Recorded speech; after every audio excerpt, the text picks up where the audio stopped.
Something is unraveling in Hollywood, and it's happening faster than anyone expected. Blake Lively and Ryan Reynolds, once the golden couple of the entertainment world, are now at the center of a firestorm that's reaching far beyond red carpets and talk show couches. What started as a private legal feud has transformed into a public battle for control over narrative's reputation and even free speech itself.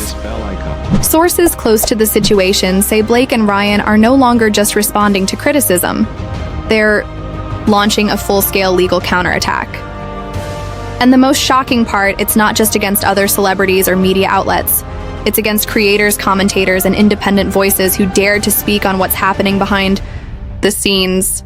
Court insiders have now confirmed that their legal team has filed an urgent plea to the judge asking for unprecedented action that critics fear could set a dangerous new standard. The goal? To shut down specific types of content, limit discovery, and possibly block further exposure of what's really unfolding in sealed court documents. But why now? And what exactly are they trying to prevent from coming out? In this multi-part deep dive, we're breaking down the timeline, the strategy, the backlash, and the growing resistance from legal analysts, creators, and fans who believe this isn't just about two celebrities protecting their image. This may be the moment where celebrity influence collides with constitutional rights, and everything hangs in the balance. This is not just a case. This is a cultural reckoning. Let's dive into part one, the catalyst from Hollywood darlings to legal warriors. For years, Blake Lively and Ryan Reynolds were the couple Hollywood couldn't stop praising, glamorous, charming, and endlessly marketable. They were the faces you'd see on luxury campaigns, talk shows, and red carpets. But somewhere along, the way that carefully curated public image started to crack. Now, instead of lighthearted banter and romantic headlines, their names are being whispered in tense legal circles and shouted across online platforms as controversy grows by the day. Everything changed when a lawsuit involving actor and producer Justin Baldoni gained serious momentum earlier this year. What was originally seen as a civil disagreement over media narratives and reputational harm suddenly spiraled into something much bigger. Allegations of behind-the-scenes intimidation, buried evidence, and legal power plays emerged, and at the center of it, all Blake Lively, closely followed by Ryan Reynolds. It was never supposed to reach this point. Not publicly. Not with this level of exposure. But the digital age doesn't forgive silence. Once word got out that key figures in the entertainment industry were named in sealed legal documents and targeted with legal action, content creators, legal commentators, and everyday, people on social media started connecting the dots. Very quickly, a once contained issue turned into a viral, high-stakes legal and reputational drama. Now, sources familiar with the matter claim that the couple is in full-blown damage control, not just through their lawyers, but also through strategic filings designed to limit information control narratives and even challenge the rights of those reporting on the situation. And that's where things begin to shift from personal grievance to public concern. According to recent court records and insider reporting, a legal team representing Blake and Ryan has filed what's being described as an urgent plea to the judge, a request that could have serious ramifications for public transparency and freedom of speech. The documents reportedly ask the court to take action against those they believe are weaponizing misinformation or using the court to amplify harassment, though critics argue these terms are being stretched too broadly to include legitimate commentary analysis and even fact-based reporting. This legal shift didn't just happen overnight. The early signs were their small moments that in hindsight reveal a broader pattern. Months ago, Blake's team began sending cease and desist letters to content creators. Some were YouTubers. With modest followings, others were larger names in the commentary world. Then came the legal threats, and finally subpoenas. Suddenly, individuals who had simply reported on filings or speculated about the case were facing real legal consequences. Ryan Reynolds, who for the most part kept his public involvement to a minimum, soon became more active behind the scenes, according to court watchers. While he hasn't issued public statements, his inclusion in some legal actions signals something bigger, a consolidated legal front, not just from Blake's side, but from both of them together. That's raised questions. Is Ryan fully aligned with this escalating approach? Or is he reluctantly dragged into a fight that's spiraling beyond control? This latest plea to the judge appears to be a watershed moment. not just because of what it asks, but because of what it represents. It's a shift away from fighting over what was said in the past, and toward attempting to influence what can be said in the future. In simpler terms, a preemptive strike to control the narrative before more revelations emerge. Legal experts familiar with the case say such requests are not unprecedented, but they are rarely granted, especially when they touch on matters of public interest. When celebrities request gag orders or preemptive sanctions against media entities or individuals, said one First Amendment lawyer, judges have to weigh that against the right to report, criticize, and even speculate, which are all protected under free speech law, particularly when you're dealing with public figures. What's more, the court may be looking at this escalating strategy with a skeptical eye. Already there have been murmurs about the sheer volume of motions and legal filings being submitted by Blake's and Ryan's teams, not just in defense, but in offense. Some observers worry the couple is using their vast resources to intimidate and overwhelm smaller parties like content creators or independent journalists who don't have the financial backing to withstand prolonged legal battles. It's a classic Hollywood playbook move, one source noted. When you don't like the narrative, you don't just deny it. You try to dismantle the platform telling the story. But that strategy is beginning to backfire. Online backlash is mounting. People are asking uncomfortable questions. Why are Blake and Ryan seemingly targeting critics rather than addressing the core allegations? Why are certain filings being sealed or delayed? And most importantly, what are they trying so hard to keep out of public view? This controversy isn't just about one couple's response to legal heat. It's now about who controls the narrative in the age of digital transparency and how much pressure celebrities can apply to court's creators and critics before public opinion shifts entirely. And there are signs that shift is already underway. In the past week alone, several creators who previously received legal threats have come forward, some even publishing redacted versions of the documents they were sent.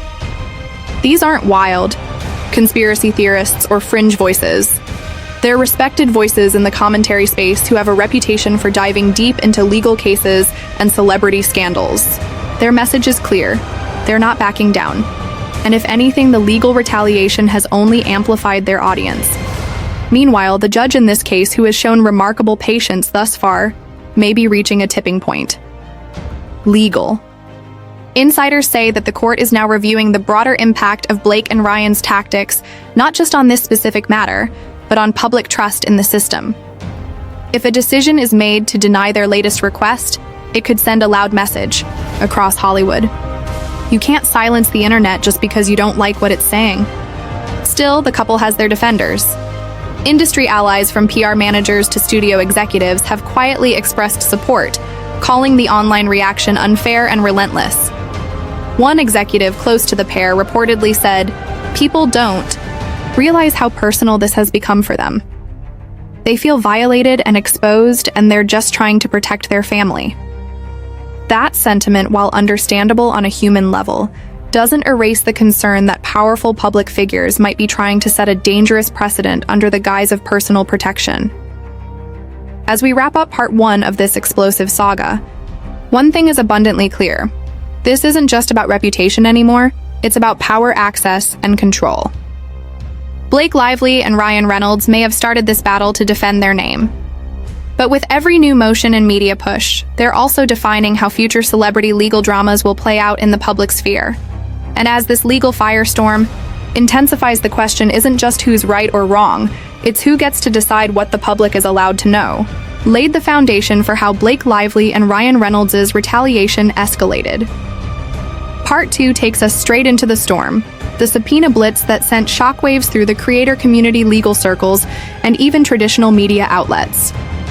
It didn't start with a bang. It started with quiet, strategic moves, one creator at a time. Cease and desist letters, formal emails from legal firms, and whispers of potential litigation began trickling into inboxes across the commentary landscape. Most brushed them off as empty threats until the first formal subpoena landed. Then, another, and then another. Within a matter of weeks, what had started as individual cautionary notices had grown into a targeted legal operation aimed at a wide range of individuals who had reported on or speculated about the case. These weren't just random influencers or gossip pages. The subpoenas went out to law-focused YouTubers, media analysts, independent journalists, and even podcast hosts. Many of these creators had simply reviewed public filings or offered commentary based on court records, actions typically considered protected under fair use and free speech laws, especially when dealing with public figures. So why were they being targeted? According to legal observers, Blake and Ryan's team may be engaging in what's known in legal circles as a strategic pressure campaign. The idea isn't always to win in court, but to wear down critics and control the narrative by any means possible, whether through legal exhaustion, public intimidation, or the chilling effect that follows when others fear being next. But the creators didn't go quietly. Within days of receiving these subpoenas, several high-profile commentators began speaking out, not with vitriol or personal attacks, but with calm, methodical breakdowns of what they were being accused of, and more importantly, why they believed the subpoenas were misused or overreaching. One creator noted, "I simply read what was already public. If they're trying to silence that, then this is bigger than one lawsuit. This is about information control." Some legal professionals agreed. First Amendment attorneys quickly jumped into the fray, analyzing the language of the subpoenas and calling attention to what they believed were problematic demands, requests for private communications, internal notes, or even content drafts that were never published. "That crosses a line," one lawyer said. "When you start trying to compel internal editorial processes or communications unrelated to the actual defamation or harm, you're bordering on abuse of discovery." Even more troubling was the pattern. The subpoenas didn't just target individuals. Critical of Blake and Ryan, they focused disproportionately on creators who had defended Justin Baldoni, questioned the motives of Lively's legal team, or highlighted inconsistencies in their public narratives. The question arose, was this legal targeting or ideological filtering? Court filings reviewed by legal watchdogs suggest that many of the subpoenas used boilerplate language and lacked specificity. Some creators received demands without clear justification as to how their content was material to the case. One analyst summed it up best. "This wasn't just about facts. This was about fear. And that fear started to spread." Smaller creators who lacked legal teams or resources to fight subpoenas began scrubbing videos, privatizing commentary, and issuing vague apologies, not because they believed they had done anything wrong, but because they simply couldn't afford to be caught in a crossfire they didn't ask for. Several expressed deep concern that Blake and Ryan's legal maneuvering was setting a precedent, one where financial power could be used to push back against commentary, even when it's rooted in public record. Ironically, that fear had the opposite effect for larger creators.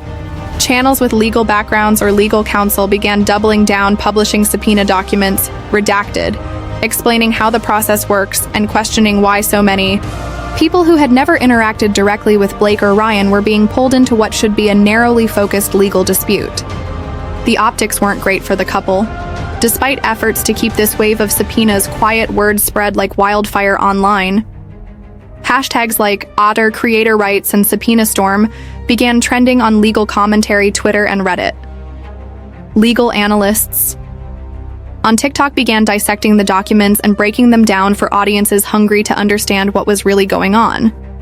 The public wanted answers. The creators were providing them. And the courts, they began noticing too. In a recent hearing, the judge overseeing the case raised concerns about the scope of discovery and whether some of the subpoenas were overly broad or even unnecessary. While no formal ruling has been made, yet court watchers say the tone of the proceedings has shifted. What was once assumed to be a closed and shut strategic defense may now be seen as a potential overreach, inviting judicial scrutiny that could backfire for the very people pushing the process.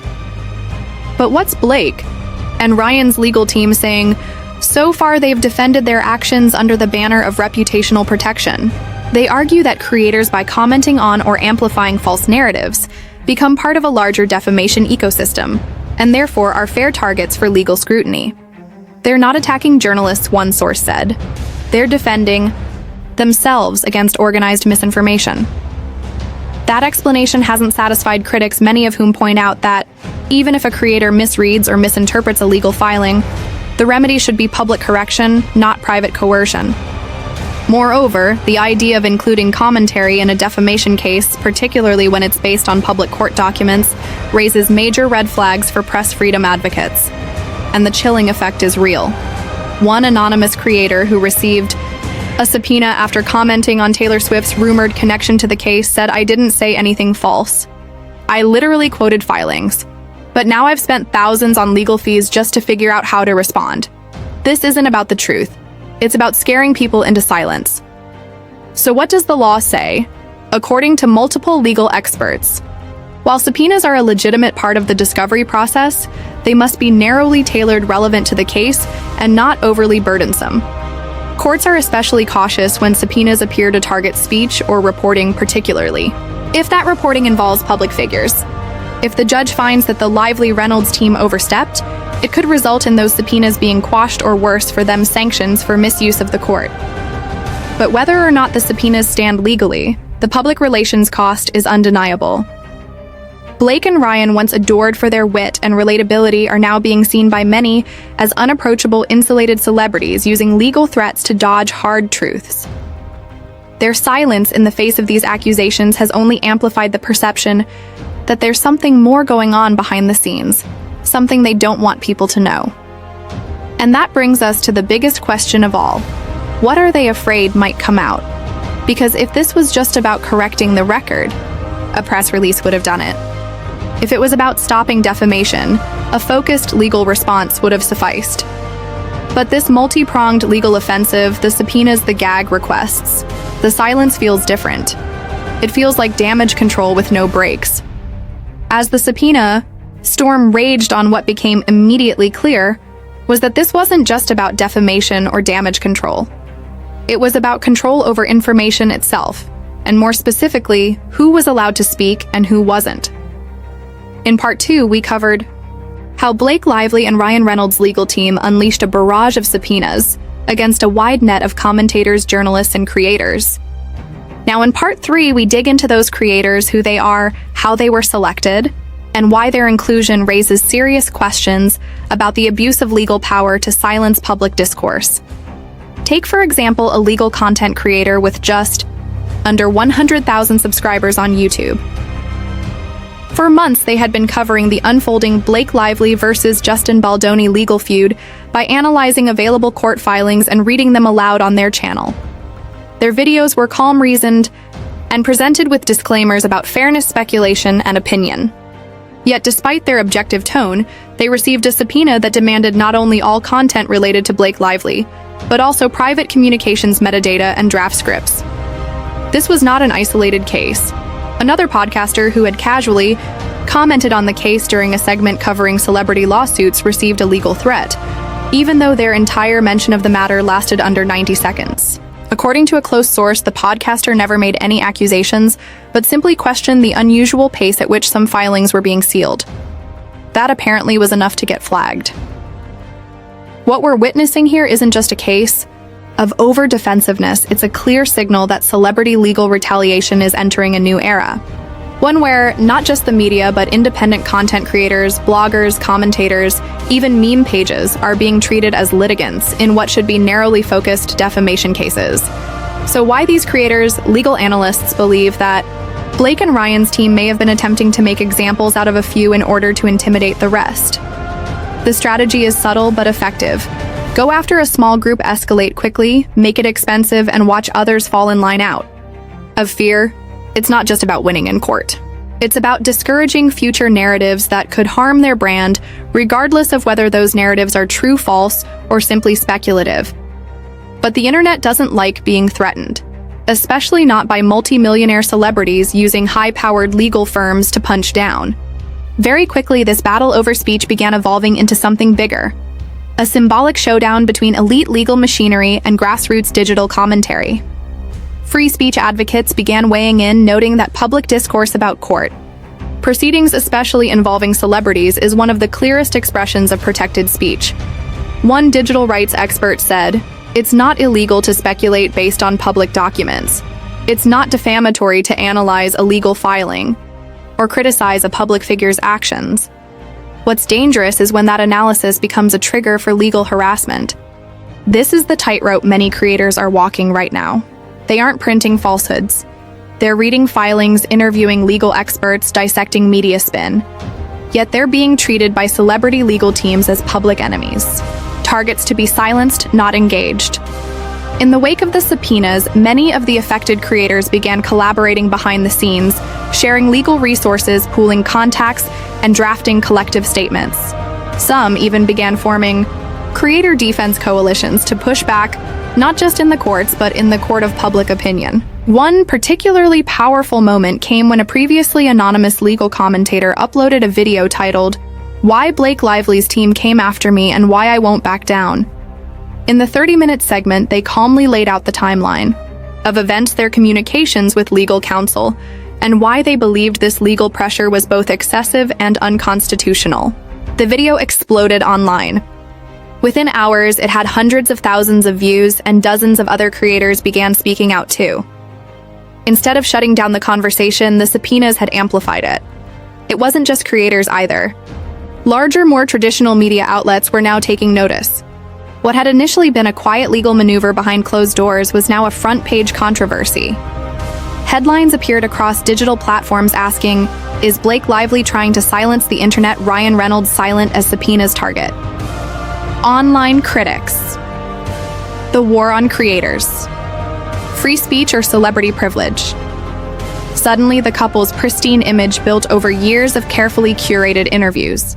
Romantic social media posts and tongue-in-cheek banter was being scrutinized. Like never before, not just for what they said, but for how they were reacting when others said things about them. This was no longer just a legal issue. It had become a PR crisis and a cautionary tale about what happens when powerful public figures use the law to confront dissent. There's an uncomfortable irony here too. Blake Lively has long positioned herself as a vocal advocate for mental health, female empowerment, and responsible media consumption. Ryan Reynolds is celebrated for his humor, transparency, and approachability. Yet here they are allegedly moving to silence voices, weaponizing subpoenas, and asking the court to shut down people who dared question their narrative. Some observers point out that the couple might be struggling with the public-private paradox, wanting the benefits of celebrity status without the scrutiny it brings. But as one First Amendment lawyer put it, you can't play both sides. If you leverage your fame to build a brand to influence public conversation and to sell products, then you must also accept that people are going to talk about you, especially when you're involved in serious legal matters. There is one more layer to this conflict, and it's perhaps the most overlooked. Some of the creators now speaking out weren't just critics, they were fans. Longtime supporters of Blake and Ryan's work, inspired by their careers, loyal followers on social media. For them, this legal retaliation feels like a betrayal. One creator wrote in a now viral tweet, "I grew up watching Blake Lively. I adored Ryan Reynolds. I never thought commenting on court filings would get me served. I'm heartbroken."